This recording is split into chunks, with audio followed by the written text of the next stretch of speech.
High বন্ধুরা, শুভ সন্ধে। রাধে রাধে।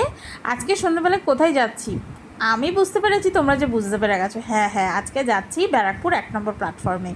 রামনবমী উপলক্ষে যে অনুষ্ঠান হচ্ছে বজরংবলীর মন্দিরে, সেখানেই দেখো কত লাইন পড়েছে প্রসাদ পাওয়ার জন্য।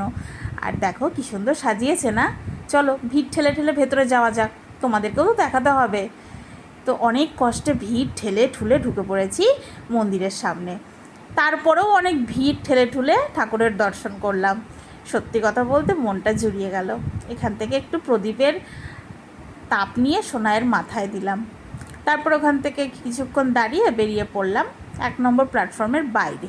সেখানে অনুষ্ঠান হচ্ছিল, বাউল গান হচ্ছিল। দেখো কত লোকজন শুনছে, আমরাও একটু দাঁড়িয়ে শুনলাম। আর লাইটিংগুলোও মোটামুটি ভালোই হয়েছিল।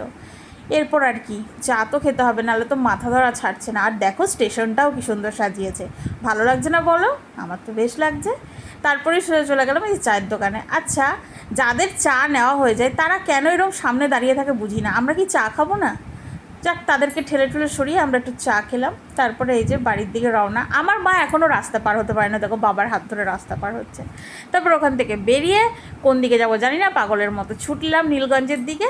তারপরে পাপড়ি চাট খেয়ে বাড়ি চলে আসলাম। টাটা।